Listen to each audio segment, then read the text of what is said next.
Yemen TV நேயர்களே வணக்கம். மீண்டும் சந்திக்கிறோம். பிராணிக் ஹீலிங்கை பற்றி போன நிகழ்ச்சியில் நம்ம பார்த்தோம், எப்படி ஒரு சின்ன காயமோ இல்லைக்காட்டி ஏதாவது உருவில் ஏதாவது வலியோ இதாக இருந்தால் எப்படி எடுக்கணும்னு சொல்லிட்டு அதை எப்படி சுத்தப்படுத்தி எப்படி உப்பு தண்ணியில் போடணும்னு சொல்லணும். அதுக்கப்புறம் சுருக்கமாக சொன்னேன், எனர்ஜைஸ் எப்படி பண்ணணும், அப்படி பண்ணிட்டு மூடிடணும் அப்படின்னு சொல்லிட்டு சொன்னேன். சில பேர் இது மூடினா துணி போட்டு மூடணுமா, இல்லை நம்ம ஏதாவது ப்ளூ கலர் போட்டு மூடணுமா அப்படின்னு கேட்டாங்க. சில பேர் எனக்கு எந்த கேள்வி கேட்டிருந்தாங்க. ப்ளூ கலர்ன்றது நம்ம நினைச்சு அந்த ப்ளூ கலரை போட்டு மூடுற மாதிரி. இப்போ ஒரு சென்ட் பாட்டில் நீங்க வாங்குறீங்க, சென்ட் பாட்டில் எப்படி மூடுவீங்க? உடனே திறந்த உடனே மூடுறீங்க இல்லைங்களா? அந்த அடிச்ச உடனே சென்ட் அடிச்ச உடனே மூடுறீங்க, ஏன்னா பயம் அது வெளியே போயிட்டுருமோன்னு சொல்லிட்டு. அதே மாதிரி இந்த எனர்ஜி கொடுத்த உடனே அந்த எனர்ஜி அங்கேயே நிலைத்து நிற்கணும்னா அந்த ப்ளூ கலர் நினைச்சிட்டு, ப்ளூ கலர் மனசுல நினைச்சிட்டு அதை அப்படியே போட்டு மூடணும். ஓகேங்களா? ஆனா சில விஷயம் நான் சொல்ல மறந்துட்டேன். நீங்க எனர்ஜைஸ் பண்ணும்போது சில உறுப்புகளை நீங்க எனர்ஜைஸ் பண்ணக்கூடாது. என்ன சொன்னேன்? சில உறுப்புகள் சில இடத்துல நம்ம எனர்ஜைஸ் பண்ணக்கூடாது. கண்ணாண்ட நம்ம கையை அப்படி நீட்டு போன முடியுமா? கண்ணு கிட்ட போனா என்ன ஆகும்? அதுக்கு உடனே கண்ணை மூடும். ஸோ கண்ணில் நம்ம எனர்ஜைஸ் பண்ணக்கூடாது. டைரக்டா கண்ணில் ஏதாவது அடிப்பட்டு இருந்தால் சுத்தப்படுத்தலாமே தவிர எனர்ஜைஸ் பண்ணக்கூடாது.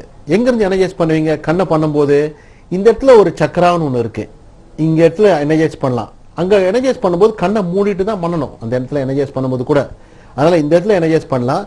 இங்க பின்னாடி இந்த இடத்துல ஒரு தடவை பார்த்தீங்கன்னா அந்த இடத்துல ஒரு முட்டை மாதிரி இருக்கும். அந்த இடத்துல பேக்கெட் சக்கரான்னு சொல்லுவாங்க. அந்த இடத்துல எனர்ஜைஸ் பண்ணலாம். அப்புறம் கிரவுண்ட் சக்கரா இங்க எனர்ஜைஸ் பண்ணலாம்.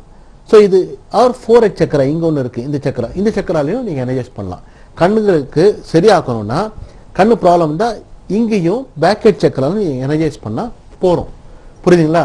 கண்ணை டைரக்டா எனர்ஜைஸ் பண்ணக்கூடாது, ஆனா கிளீன் பண்ணலாம், சுத்தப்படுத்தலாம். எப்படின்னா கண்ணில் ஏதாவது அடிப்பட்டு தான் சுத்தப்படுத்தலாம். சுத்தப்படுத்தலாம் தவிர கண்ணில் எனர்ஜைஸ் டைரக்டா பண்ணக்கூடாது. இப்போ கண்களை நம்ம கையை அப்படி எடுத்து போனாலே, பக்கத்துல இருந்து போனாலே நமக்கு கண்ணை அப்படி மூடின மாதிரி இருக்கு இல்லைங்களா? ஸோ கையை கண்ணை எனர்ஜைஸ் பண்ணக்கூடாது. கண்ணை எனர்ஜைஸ் பண்ணும்போது எப்படி எனர்ஜைஸ் பண்ணணும்னா, கண்ணை மூடிக்கோங்க அப்படி சொல்லிட்டு கண்ணை மூடிட்டு அதுக்கப்புறம் கையை இப்படி கையை வைக்கணும். இந்த பாருங்க, அது கன் மாதிரி இப்படி பிடிக்கிறேன் இல்லைங்களா? இப்படி பிடிச்சி இப்படி கொண்டாடணும். ஏன்னா அந்த எனர்ஜி ஆனது கரெக்டா அந்த பர்டிகுலர் சக்கரா, அதாவது அஜ்னா சக்கரால தான் போகும். ஸோ அஜ்னா சக்கரால இப்படி எனர்ஜைஸ் பண்ணணும். கண்ணை மூடி சொல்லணும் பேஷண்ட்டை, இப்படி எனர்ஜைஸ் பண்ணணும். இப்போ நீங்க கண்ணை எங்க இருந்து எனர்ஜைஸ் பண்ணணும்னா, பின் தலை பேக் ஹெட் சக்கரால இருந்து எனர்ஜைஸ் பண்ணலாம். இந்த பேக் ஹெட் சக்கரா மூலயமாக எனர்ஜைஸ் பண்ணலாம். நான் முன்னாடி சொல்லிட்டேன் உங்களுக்கு, பேக் ஹெட் சக்கரா இங்க இருக்கு, அது மூலயமாக எனர்ஜைஸ் பண்ணலாம். ஹார்ட்டை நீங்க டைரக்டா எனர்ஜைஸ் பண்ணக்கூடாது. ஹார்ட் எங்க இருக்கு? ஹார்ட் சக்கரன்றது இங்க இருக்கு, ரெண்டாவது பட்டனால இருக்கு. ஹார்ட் சக்கராவை நீங்க எனர்ஜைஸ் பண்ணக்கூடாது டைரக்டா. அப்ப எங்க ஹார்ட்ல ஏதாவது ப்ராப்ளம் என்ன பண்ணுவீங்க? நல்லா சுத்தப்படுத்தலாம். பின் பேக் ஹார்ட் சக்கரான் இருக்கு, பேக் சைட்ல பின்பக்கம் இருக்கு. இந்த ஹார்ட்டுக்கு பின்னாடி எக்ஸாக்டா பின்னாடி இருக்கு. அந்த ஹார்ட் சக்கரா பின்னாடி நீங்க எனர்ஜைஸ் பண்ணலாம். ஹார்ட் சக்கரா ஃப்ரண்ட்ல இருந்து எனர்ஜைஸ் பண்ணக்கூடாது, பேக் சைட்ல இருந்து நம்ம எனர்ஜைஸ் பண்ணணும். பேக் ஹார்ட் சக்கரா மூலமாக எனர்ஜைஸ் பண்ணணும், சுத்தப்படுத்தலாம். ஆனா எனர்ஜி கொடுக்கும்போது பின் ஹார்ட் சக்கரா தான் கொடுக்கணும். எனர்ஜைஸ் பண்ணிட்டு அதே மாதிரி எனர்ஜைஸ் பண்ணிட்டு அப்புறம் என்ன பண்ணுவீங்க? அதை அப்படியே போட்டு மூடுவீங்க. எனர்ஜைஸ் பண்ணி எப்படி உங்களுக்கு தெரியும் எவ்வளவு எனர்ஜி போயிருக்குன்னு சொல்லிட்டு, எவ்வளவு எனர்ஜி போலன்னு எப்படி உங்களுக்கு தெரியும்? எப்படி தெரியும்னா, இந்த எனர்ஜி இவ்வளவு போச்சுன்னா உடனே அது பின் வாங்கும். எனர்ஜி கொடுக்கும்போது, நீங்க எனர்ஜி கொடுக்கும்போது தானாகவே கை பின் வாங்கும். அப்படின்னா எனர்ஜி ஜாஸ்தி ஆயிடுச்சுன்னு தெரியும். இல்ல நீங்க கொடுக்கிற சக்தி குறைஞ்சிடும். சடனாக பாத்தீங்கன்னா அது குறைவாயிடும், அப்புறம் நின்றுடும். நின்றுனாலும் அது ஃபுல் சக்தி எடுத்ததுன்னு அர்த்தம். பின் வாங்கோ இல்ல சக்தி போறது கம்மியாயிடும். ஸோ அது கொடுக்கும்போது உங்களுக்கு எனர்ஜைஸ் எப்படி கொடுக்கறதுன்னு தெரியணும். இல்லை நீங்க ப்ராக்டிஸ் பண்றீங்களா எப்படி பண்ணணும்ட்டு எனர்ஜைஸ் பண்ணணும்னு சொல்லிட்டு, யாராவது பக்கத்துல இருக்கவங்கள பக்கத்துல உட்கார வச்சுக்கோங்க. அவங்க கையை ரெண்டு கையும் அப்படி வச்சுக்க சொல்லுங்க. ஒரு கையை நீங்க என்ன பண்றீங்க? ஒரு கையை மேல தூக்குங்க. இன்னொரு கையில அவங்கள ஒரு கையில ஒரு இடது கையோ இல்ல வலது கையிலோ நீங்க எனர்ஜைஸ் பண்ற மாதிரி முதல்ல நீங்க வாங்கணும். எவ்வளவு வாங்குறீங்களோ 100% வாங்க. நான் முதல்ல சொல்லியிருந்தேன் இல்லைங்களா, 100% வாங்குறீங்கன்னு சொல்லிட்டு, கடவுளே இந்த சக்தியை கொடுப்பதற்கு நன்றி இல்லைங்களா, இந்த சக்தியை கொடுப்பதுக்கு நன்றி அப்படின்னு சொன்னோடனே உங்க கையில விறுவிறுன்னு இருக்கும். இந்த சக்தி வர்றது தெரியும் உங்களுக்கு. அதுக்கப்புறம் அந்த எனர்ஜி வரதை நீங்க இன்னொரு கையை எடுத்து அந்த நெவர் யார் பக்கத்தில் இருக்காங்களோ அவங்க கையில ஒரு கையில இடது கையோ இல்லை வலது கை மேல ஜஸ்ட் தொட வேணாம், மேலே அப்படி வைங்க. பக்கத்தில் தொட வேண்டிய அவசியமே இல்லை. தொடாமல் பண்ணுற இது வைத்தியம். அது ஏன் தொடுறீங்க? தொடக்கூடாது. தொடாமல் பண்ணுற வைத்தியம். தொடாமல் அப்படி மேலே வைங்க. மேலே வச்சு பார்த்தீங்கன்னா அவங்க கையில் என்ன நடக்குதுன்னு பாருங்கள். ஒரு 2 நிமிஷம் நல்லா மூச்சு எடுக்கும்போது கையில் எனர்ஜி எடுக்கிறீங்க. மூச்சை விடும்போது கையிலேருந்து எனர்ஜி போகுது. ரைட் ஹேண்ட்லேருந்து வலது கையிலையோ இல்லை இடது கையிலேருந்தோ எப்படி நீங்கள் வைக்கிறீங்களோ, எந்த கையில் நீங்கள் எனர்ஜி கொடுக்குறீங்களோ அந்த கை மூலியமாக எனர்ஜி போகும். மூச்சு எடுங்க, திரும்பி மூச்சை விடுங்க. மூச்சை விடும்போது எனர்ஜி போகுது. ஏன்னா நேர்களே பண்ணுறீங்களா இல்லையா? மூச்சு எடுங்க, மூச்சை விடுங்க. ஓகே, எப்படி என்ன இருக்கு? இப்போ என்ன பார்த்தீங்க? உங்களுக்கு ஃப்ரெண்டை கேளுங்க என்ன நடந்ததுன்னு சொல்லிட்டு. ஒரு மாதிரி சக்தி கிடைச்சது இல்லைங்களா? கையில் ஏதோ ஒரு மாதிரி, இந்த கை இடது கையோ வலது கையில் எந்த இடத்துல எனர்ஜி கொடுத்தீங்களோ அந்த கை கொஞ்சம் கொஞ்சம் நல்ல பாரமாக இருக்கு, இல்லை ரொம்ப வெயிட்டாக இருக்கு இல்லையா? தெரியுங்களா உங்களுக்கு? ஒரு கை ரொம்ப கனமாக இருக்கு, ஒரு கை ரொம்ப நார்மலாக இருக்கு. எந்த கையில் நம்ம கொடுக்கலையோ நார்மலாக இருக்கு, எந்த கையில் சக்தி கொடுத்தோமோ அந்த கை பாரமாக இருக்கு இல்லைங்களா? பாரமாக இருக்கா இல்லையா? ஸோ இதுதான் சிம்பிளான ஒரு மெத்தடு, எனர்ஜி எப்படி கொடுக்கணும்னு சொல்லிட்டு. நான் சொன்னேன் எங்கெங்க எனர்ஜி கொடுக்கக்கூடாது. ஒன்று, கண்களுக்கு எனர்ஜி கொடுக்கக்கூடாது. புரியுங்களா? கண்ணில் டைரக்டா எனர்ஜி கொடுக்கக்கூடாது. ஏன்னா அது பாதிக்கும், கண்ணை பாதிக்கும். கண் வந்து நுட்பமான ஒரு பொருள், நுட்பமான உருவு. நுட்பமான உருவுல நம்ம வந்து கண்களுக்காக அது கொடுக்கக்கூடாது. கண்ணில் எனர்ஜி கொடுக்கக்கூடாது. இன்னொரு இடத்துல கொடுக்கக்கூடாதுன்னா ஹார்ட்ல கொடுக்கக்கூடாது. ஹார்ட் சக்கரால கொடுக்கக்கூடாது. டைரக்டா ஃப்ரண்ட் ஹார்ட்ல இருந்து கொடுக்கக்கூடாது. பேக் ஹார்ட்ல இருந்து தரலாம், பின்னாடி ஹார்ட்ல இருந்து கொடுக்கலாம். அதுக்கப்புறம் இன்னொன்று வந்து ஸ்பிளீன் சக்கரான்றது எங்க இருக்குன்னா, நம்ம இடது பக்கம் இந்த மாறு இருக்கு இல்லையா, மாறு எலும்பு இருக்கு இல்லையா, இந்த மாறு எலும்பு கீழே ஸ்பிளீன் இருக்கு. ஸ்பிளீன் சக்கராக்கு நம்ம கொடுக்கக்கூடாது. புரியுங்களா? இந்த ஸ்பிளீன் சக்கரால நீங்க எனர்ஜைஸ் பண்ணக்கூடாது. ஸ்பிளீன் சக்கரன்றது இந்த மாறு எலும்பு இருக்கு இல்லைங்களா, மாறு எலும்பு கடைசி எலும்பு, அது கீழே தான் ஸ்பிளீன் சக்கரம் இருக்கு. அதுவையும் நம்ம எனர்ஜைஸ் பண்ணக்கூடாது. ஃப்ரண்ட்லையும் பேக்லையும் இருக்கு, அங்க நம்ம எனர்ஜைஸ் பண்ணக்கூடாது. ஏன்னா எனர்ஜைஸ் பண்ணோம்னா அந்த எனர்ஜி எப்படி கொடுக்குறோமோ தெரியாது, அதனால அவங்களுக்கு கஷ்டமா இருக்கலாம். அதனால அதுவும் எனர்ஜைஸ் பண்ணக்கூடாது. அதுக்கப்புறம் நாவி சக்கரான் இருக்கு. நாவி சக்கரான்றது நேவல் இருக்கு இல்லையா, நம்ம நாவி இருக்கு இல்லையா, இந்த நாவிக்கு பின்னாடி பின்பக்கம் ஒரு சக்கரா இருக்கு. அது பேர் வந்து மிங் மெயின் சக்கரா. மிங் மெயின் சக்கரா. மிங் மெயின் சக்கரான்றது பின்னாடி, நாவிக்கு பின்னாடி இருக்கு. இந்த நாவிக்கு பின்னாடி இருக்கிற சக்கரால நீங்க அது கொடுக்கூடாது. நம்ம விஷுவலைஸ்ல காமிக்கிறேன் உங்களுக்கு. மிங் மெயின் சக்கரா அப்படி கீழே வந்தீங்கன்னா மிங் மெயின் சக்கராவை கூட நம்ம எனர்ஜைஸ் பண்ணக்கூடாது சொல்லியிருக்கேன். அது சுத்தப்படுத்தலாம், ஆனா எனர்ஜைஸ் பண்ணக்கூடாது. சரிங்களா? சுத்தப்படுத்தலாம். எப்படி சுத்தப்படுத்தலாம்னு சொன்னேன் உங்களுக்கு. இப்படி சுத்தப்படுத்திட்டு பார்த்துட்டு நார்மலைஸ் பண்ணிடலாம், ஆனா வந்து எனர்ஜைஸ் பண்ணக்கூடாது. அப்புறம் சின்ன பசங்களுக்கு எப்படி எனர்ஜி கொடுப்பீங்க? சின்ன குழந்தைங்களுக்குலாம் எப்படி கொடுப்பீங்க? நிறைய ஊட்டுவீங்களா? ஒரு பிளேட்ல நிறைய சாப்பாடு எடுத்து உடனே வாயில போட்டு ஒரு ஸ்பூனை போட்டு உள்ள ஊட்டுவீங்களா, இல்ல கொஞ்சம் கொஞ்சமா கொடுப்பீங்களா?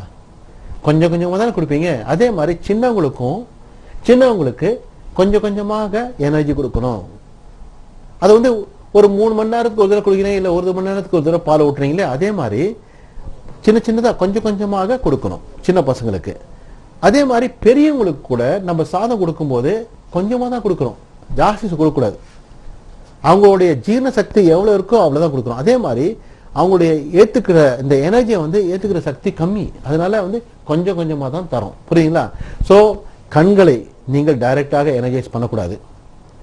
ரெண்டாவதாக ஹார்ட்டை நீங்க எனர்ஜைஸ் பண்ணக்கூடாது ஃப்ரண்ட் ஹார்ட்ல இருந்து. ஏன்னா ஃப்ரண்ட் ஹார்ட்ல எழுதினா சில பேருக்கு வந்து ரொம்ப கஷ்டமாயிடும், மூச்சு விடாம மூச்சு திணறுவாங்க. அதனால ஃப்ரண்ட் ஹார்ட்டை எனர்ஜைஸ் பண்ணாதீங்க. பேக் ஹார்ட்டை எப்போதுமே எனர்ஜைஸ் பண்ணுங்க, ஃப்ரண்ட் ஹார்ட்டை எனர்ஜைஸ் பண்ணக்கூடாது. அப்புறம் ஸ்பிளீன் சக்கரான்றது எங்க இருக்கு? ஸ்பிளீன்ன்றது இடது பக்கம், நமது இடது பக்கம் இந்த மாறு இருக்கு இல்லையா, மாறு எலும்பு இருக்கு இல்லையா, அது கீழே லெஃப்ட் ஹேண்ட் சைடில் முன்னாடியும் கொஞ்சம் பின்னாடியும் இருக்கு.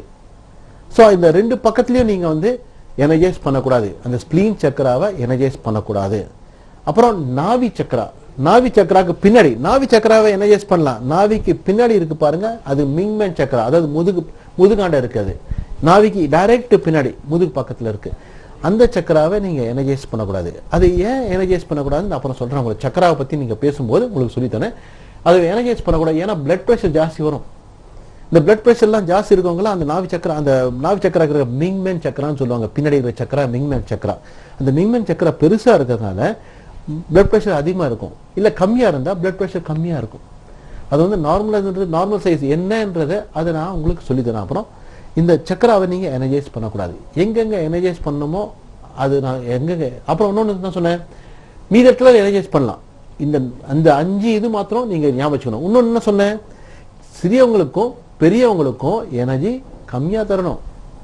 ஏன்னா அவங்க சாப்பிட்ற அளவு இவ்வளவு தான், சின்ன வாய் சிறிய வாய் கம்மியாக சாப்பிடுவாங்க. பெரியவங்க வந்து ரொம்ப பலீனமாக ஆனதுனால அவங்களுக்கு வந்து கொஞ்சம் கொஞ்சமா தான் சாப்பிடுவாங்க. கொஞ்சம் கொஞ்சமா நீங்க ஓட்டலாம். அதனால சக்தி கொடுக்கறது வந்து நீங்க 5 வயசு மட்டும் நீங்க சக்தியை கொடுக்க வேண்டிய அவசியம் இல்லை. ஜஸ்ட் கிளீன் பண்ணாலே போறோம். அதாவது பொது சுத்தம் இல்லாட்டி அந்த குறிப்பிட்ட இடத்தை சுத்தப்படுத்தினாலே போறோம் உங்களுக்கு. புரியுங்களா? நீங்க வந்து எல்லாத்தையும் சுத்தப்படுத்தினா போறோம். கையில வந்து இன்னும் சொல்லணும்னா கையில ஒரு பிடி அளவு உப்பு எடுத்து குழந்தை மேல நல்ல ஒரு 10 தடவை நீங்க சுத்தி போடுறாங்க இல்லைங்களா, அந்த உப்பு நல்ல தலையிலேருந்து கால் மட்டும் நல்லா சுத்தி எல்லாத்தையும் அப்படியே எல்லாத்தையும் தீய சக்தியெல்லாம் எடுத்து டெய்லி நீங்க இது பண்ணீங்கன்னா, ராத்திரி தூங்குறதுக்கு முன்னாடி நீங்க பண்ணீங்கன்னா அந்த குழந்தைக்கு ஒன்றும் ஜுரம் எல்லாம் வராது, கம்மியா இருக்கும். ஜுரம் வராது அவ்வளவா, ஒன்றும் ப்ராப்ளம் பிரச்சனை இல்லாம இருக்கும். அந்த உடம்பு எல்லாம் வலியா இருக்கும். நீங்க வேற ஏதாவது கொடுத்துட்டு அதுக்கு ப்ராப்ளம் ஆனா நமக்கு தெரியாது.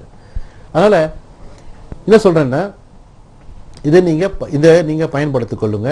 இது நீங்க பண்ணீங்கன்னா, டெய்லி இது மாதிரி பண்ணீங்கன்னா உங்க வீட்டில் எல்லாரையும் நீங்க சுத்தப்படுத்திக்கலாம், எல்லாரும் எனர்ஜைஸ் பண்ணிக்கலாம். இது ரொம்ப சிம்பிளானது. போன முறை என்ன சொன்னேன் நான், எப்படி நம்ம கிளீன்ஸ் பண்ணணும்னு சொன்னேன் உங்களுக்கு. எப்படி நம்ம கிளீன் பண்ணணும், எப்படி நம்ம அந்த இடத்துல இருக்கு. எப்போதுமே ஒரு இடத்துல நம்ம வந்து இது கொடுக்கும்போது முன்னாடி, இப்போ காஃபி சாப்பிடும்போது என்ன பண்றீங்க, யாராவது வந்துட்டாங்க காஃபி சாப்பிட்றீங்கன்னா, நீங்க காஃபி சாப்பிட்ட டம்ளர்லயா காஃபி கொடுக்குறீங்க, அந்த டம்ளர் கழுவுறீங்க இல்லைங்களா? அதே மாதிரி நம்ம உறுப்புல வந்து தீய சக்தியானது இருக்கும்போது அந்த தீய சக்தியை அகற்றி விட்டு புது சக்தியை நம்ம கொடுக்கிறோம், நல்ல சக்தியை கொடுக்கிறோம். அது எப்படி கொடுக்குறீங்க, அதை எடுத்துட்டு கிளீன் பண்ணும்போது எப்படி பண்ணணும்னு 1 2 3 4 5 6 7 8 9 10 11 12 13 14 15 16 17 18 19 20 இது போடும்போது பார்த்து போடுங்க. அந்த உப்பு தண்ணி சொன்னீங்களா, ஒரு கைப்பிடி அளவு உப்பு, 1 லிட்டர் தண்ணி ஒரு பக்கெட்ல, பெரிய வாய் உள்ள பக்கெட்டு, பெரிய வாளியில போடுங்க. அதை எடுத்து கையை போடுங்க. கையை உள்ள விட வேண்டிய அவசியம் இல்லை, மேலேருந்து அப்படி தெளிக்கிற மாதிரி பண்ணாலே போறோம். நல்லா தெளிங்க கையை. என் கையை பாருங்க எப்படி நான் உதறேன், நல்லா தெளிக்கிற பாருங்க. அதே மாதிரி நல்லா தெளிச்சு விடுங்க. தெளிச்சுட்டு ஒரு 30 தடவை பண்ணிட்டு அதுக்கப்புறம் நல்லா சுத்தப்படுத்துங்க. நல்லா உதறி விட்டுட்டு சுத்தப்படுத்துங்க கையை. நல்லா சுத்தப்படுத்திட்டு அதுக்கப்புறம் 2 கையும் நல்லா சுத்தப்படுத்தணும். ஏன்னா வந்து கையில அந்த பிசுபிசுப்பு அதெல்லாம் ஒட்டும், அந்த அழுக்கானது ஒட்டும் தெரியும். கையை பார்த்தாலே அப்படி பார்த்தாலே அந்த பிசு பிசுன்னு இருக்கும். அது இல்லாம எல்லாத்தையும் எடுத்துட்டு ஒரு விரலையும் கூட நல்லா சுத்தப்படுத்திடலாம். சுத்தப்படுத்துறது ரொம்ப ரொம்ப முக்கியமான காரணம்.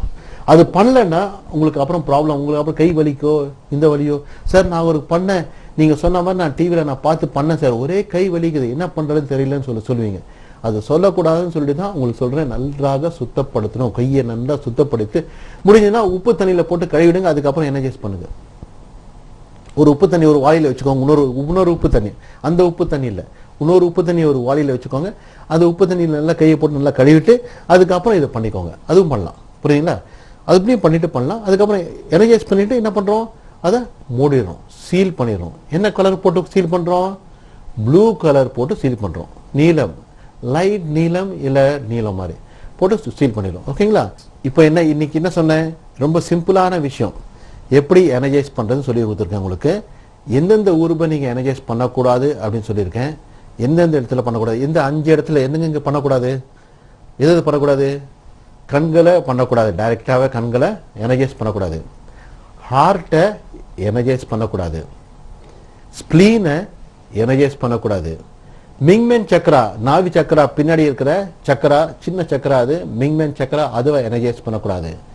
பெரியவங்க சின்னவங்க வயசானவங்களுக்கும் சின்ன குழந்தைங்களுக்கும் கொடுக்கும்போது எனர்ஜி கொடுக்கறது ரொம்ப கம்மியா கொடுக்கணும். பரவாயில்ல, என் குழந்தை ஆச்சு, நல்லா ஆகணும், ஜுரமா இருக்கேன்னு சொல்லிட்டு நல்லா போட்டு கொடுத்துட்டா அவ்வளவுதான். குழந்தைக்கு என்ன வாயில நல்லா சாப்பிடணும், என்ன பண்றீங்க, ஒரே நாளா கொடுத்துறீங்க. நல்லா போஷாக்கா இருக்கணும், நல்லா குண்டா இருக்கணும்னு சொல்லிட்டு ஒரே நாளா போட்டு எல்லாத்தையும் கொடுத்துறீங்க. கொஞ்சம் கொஞ்சமா தானே கொடுக்குறீங்க. அதே மாதிரி இந்த எனர்ஜியும் கொஞ்சம் கொஞ்சமா கொடுக்கணும். புரியுதுங்களா? ஸோ இதை நீங்க ப்ராக்டிஸ் பண்றீங்களா? நான் எப்படி சுத்தப்படுத்தணும் சொல்லி கொடுத்தேன், அதுக்கப்புறம் எப்படி எனர்ஜைஸ் பண்ணணும்னு சொல்லி கொடுத்தேன். நீங்க வந்து எந்த உறுப்பு எந்த சக்கரா இதெல்லாம் தேவையே இல்லை. எந்த இடத்துல ப்ராப்ளம் இருக்கோ அந்த இடத்துல நீங்க சுத்தப்படுத்தலாம். நான் என்ன சொன்னேன், எவ்வளவுக்கு எவ்வளவு சுத்தப்படுத்துறோமோ அவ்வளவுக்கு எவ்வளோ நம்ம இது நல்லா இருக்கும். நீங்க சரியாவே பெருக்காம லைசால் போட்டு நீங்க கழுவீங்கன்னா ஒன்றும் யூஸ் இல்லை. முதல்ல நன்றாக பெருக்கணும். அப்பதான் வந்து சுத்தமா இருக்கும். அதே ஃபார்முலா தான் இதுங்க கூட. நம்ம உடம்புல கூட கெட்டத தீய சக்தியை நன்றாக அகற்றி விட்டு அதுக்கப்புறம் புது சக்தி கொடுத்தீங்கன்னா உடனே எடுத்துக்கும். புரியுதுங்களா? உங்களிடம் விடைபெறுகிறேன். நன்றி.